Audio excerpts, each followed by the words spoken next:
If the name Fritz Lang sounds familiar, it's probably because you've heard it attached to the name of the 1927 German science fiction classic Metropolis.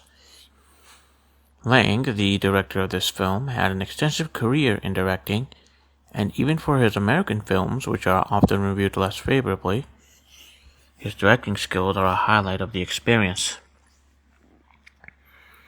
One such film is one that was frankly shocking in the audacity of its screenplay. 1947's Secret Beyond the Door. As the title implies, it's about the secret that lies beyond said door. It currently boasts a 54% on Rotten Tomatoes. When the film was first released, notoriously harsh film critic Bossy Crowther from the New York Times said, "If you want to be tough about it, okay. It's a pretty silly yarn, and it is played in a manner no less fatuous by the sundry members of the cast. But Mr. Lang is a director who knows how to turn the obvious, such as locked doors and silent chambers and roving spotlights, into strangely tingling stuff. And that's why, for all its psycho nonsense, this film has some mildly creepy spots, and some occasional faint resemblance to Rebecca, which it was obviously aimed to imitate." Variety called it artsy and almost surrealistic.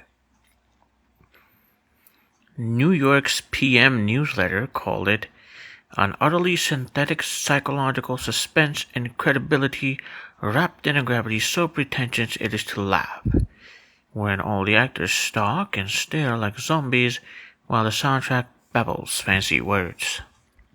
The movie also lost $1,145,000, having earned $700,000 in the box office against its budget of about $2 million. In 2025 money, that's a $33,250,000 movie, making only $10 million and losing about $15 million. But looking back on the film, I don't see why it bombed so badly. It's no Citizen Kane or Casablanca, but it wasn't that bad. The screenplay itself isn't anything to gawk at, for the most part. To the contrary, it's thematically and narratively sound. The actors also give a good old classic Hollywood performance. The camera work is fantastic, especially as it relates to framing the actors. Unlike modern movies, we don't need the camera shoved in somebody's face to the point we can count their pores. It's just that some of the content is so intellectually offensive that you almost have to think of the whole thing as a part comedy rather than a straight thriller. So what is it about this gothic thriller that makes it the most bizarre movie of the 1940s? Before I jump into that, please give me 20 seconds to let you know that Sam Aurelian is a completely independent channel with no generative AI being used to make my videos. I'm also just barely getting off the ground here. If you like this video, if you're seeing it at all because YouTube apparently hates long form, please subscribe and help me make $1 million on coffee. Without further ado, the way Secret Beyond the Door starts is that Celia Barrett is a wealthy socialite engaged to marry a prominent lawyer. Naturally, she abandons him to elope with an enigmatic architect, Mark Lamphere. Now, I don't think you should wait too long before getting married. At some point, marriage becomes a formality in a relationship as opposed to a real, meaningful tie of commitment. But you should at least know someone on a good level before running off with them. Case in point, Sheila finds out on a honeymoon that Mark is not a fan of foreplay. She teases him by locking the door of the hotel room, and he turns into sort of a reverse Terminator. He goes the wrong kind of stiff and says he has to go get his house set up for her to move in. 5 days later, Celia arrives at Mark's house. Mark is in the city on business, so his sister, Caroline, is tasked with taking Celia to the family's estate, named Blades Creek. I guess Murder Kill Rape Field would have been too on the nose. Celia is surprised to learn that Mark is a widower who had a teenage son. Again, that's just the kind of thing you should know about someone before you get married. That and how clean the room is. Mark's son, David, is legally guarded by Caroline and by Mark's secretary, Miss Roby, who wears a scarf pinned to her hair to cover the side of her face. It actually covers up what needs to be covered on screen, but there's no way that it would work in real life if we were to look at her head on. But I digress. She wears a scarf this way to cover up a scar she has from an incident in which she rescued David from a fire. Caroline insinuates that Mark had a hand in the death of his first wife, Eleanor, which happened before the fire. David, who's estranged from Mark, cuts through the fat and says that his father murdered her. Later, at a party with dozens of people, Mark shows his guests 6 rooms that he's built in a wing of the mansion, each one a perfect reconstruction of a notorious murder scene, all of whose victims were women. Mark refuses to open the 7th door. If I were Celia, this would be the 3rd or 4th point where I'd reconsider the rash decision to marry him. While snooping around the mansion, Celia runs into Miss Roby, who doesn't have a scar on her face. She confesses that she had gotten the scar covered up with cosmetic surgery. She only pretends to be disfigured, believing that if the Lamphiers were to discover she was fine, they would no longer be sympathetic towards her and would then fire her. Mark behaves in more and more of a turbulent manner with Celia. She secretly enters the 7th room, which is a perfect replica of her bedroom. And this is why you gotta know someone before you shack up with them. So when Celia realizes that Mark wants to kill her, she books it.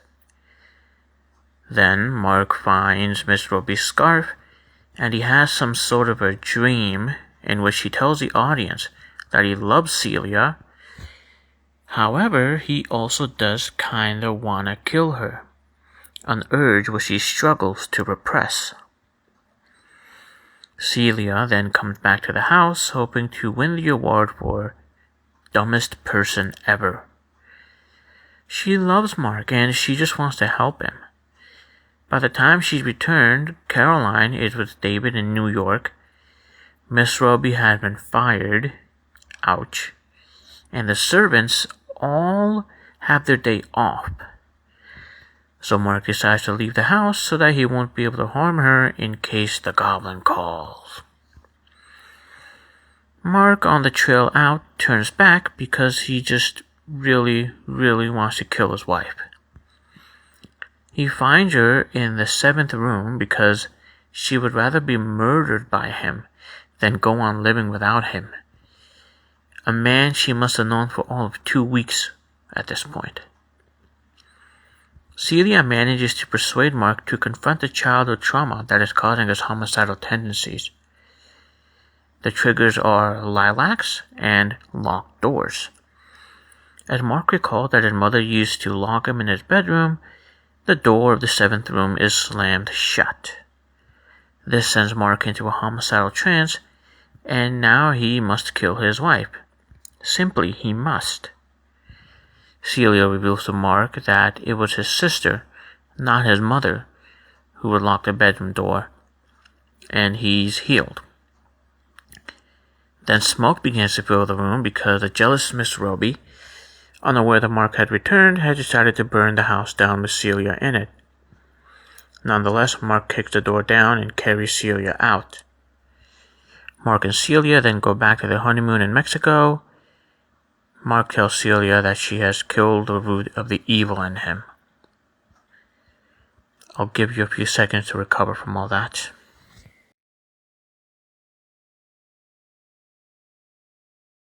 I'm not going to mince words. That was a thoroughly ridiculous and exhaustively unbelievable plot. I get the theme they were going for, that if both people are willing, one can heal the trauma within another. It's pretty straightforward. It's shown in a way that you can't miss it. I guess the whole dream sequence was a little too on the nose, but other than that, it was handled in a way that paid respect to the intelligence of the audience. However, Why would you go to such an extreme as murder to show this theme? Especially if you're not going to show us whether the guy killed his first wife or not. Even if he's cured of his insanity, I feel as if that's a point of contention in the plot. I suppose we can assume he didn't kill his first wife, Eleanor, since none of the 7 rooms are replicas of her murder, but they sure did a nice job of leaving it ambiguous with how David and Caroline speak about it. So here's 2 theories I have on this. One is that they did it like this in order to stay in line with the Hays Code. Under the Hays Code, criminals had to be arrested, killed, punished, reformed, or face retribution in some way in movies. If Mark did indeed kill Eleanor, he would have had to face consequences for it. But since he didn't, he just has to be killed by Celia, and all is well. This implies that if it weren't for the code, we would have been shown that Mark did murder Eleanor, which would have made this movie officially more insane. But I guess I can't judge a movie based on content that's not within it. So I'll have to look at it in a way that actually makes the movie seem smarter, while still in line with the Hays Code. My real theory is that Miss Roby killed Eleanor, then set a fire to cover up some sort of evidence. This would be the fire from whom she saved David before the events of the film. We're shown that Miss Roby is lusting after Mark, so much so that she tried to kill Celia in a fire at the end. So maybe Miss Roby killed Eleanor, inadvertently fueling Mark's homicidal tendencies by making him think he's killed her. Furthermore, it makes her scar thematically more impactful. You can look at the scar as a manifestation of Miss Roby's guilt, having killed Eleanor, that appeared when she saved Eleanor's son David. Roby covered up the scar to preserve her beauty, but it does not cover up the moral and emotional scarring within. And when she gets fired, she sets a fire to kill Celia. Roby figures she herself will escape easily. After all, this time there's no Dave to save, so she won't even get a scar like she did last time. Alas, fate deals her another hand. She hasn't just pushed her luck, she's completely run out. Miss Roby gets her Hays Code retribution when she has to watch the object of her affections, Mark, carry out his real lover, Celia, out of the fire. She hadn't been arrested and she hadn't been killed as a result of her actions, but it is some sort of a retribution because she's failed to achieve her goals. Miss Roby's failure is what ultimately kills Mark's desire to, kill. It may have been Celia's revelation that his trauma was a result of his sister's actions, but Miss Roby setting that fire and Mark subsequently saving Celia is what ultimately redeems that desire. It's what ultimately makes him healed. So with Miss Roby's failure comes Mark's redemption, his success. I like this theory. It rounds out the narrative and makes it a little less insane. In addition to the moral I went over earlier, that if both parties are open, one can heal another's trauma, there's a second moral. Surrounding yourself with the wrong people will cause you to be demoralized, and this feeling will linger even after you remove yourself from them. Miss Roby is implied to be the reason Mark feels guilty, as her killing Eleanor would have thrown him into confusion about whether he's actually crossed the line into murder. Her staying for so long only exacerbates Mark's condition, even if he doesn't realize it. It's not like modern movies where you have to be told every little detail and how you should feel about all of it. I just don't really like how, unless you view it through a specific lens, this movie looks like a well-baked insanity pie. Also, the whole dream sequence with Mark straight up telling the audience what his problem is was just lazy. It makes me doubt whether they really thought everything through, because it really is some of the laziest screenwriting I've ever seen in a 1940s movie. Nonetheless, as silly as Secret Beyond the Door is, it's a movie of substance. The story jumped the shark by being about murder, but the point comes across for any person who can think. If you survive the video, like, comment, and subscribe. Please help me make $1 million on coffee. Goodbye.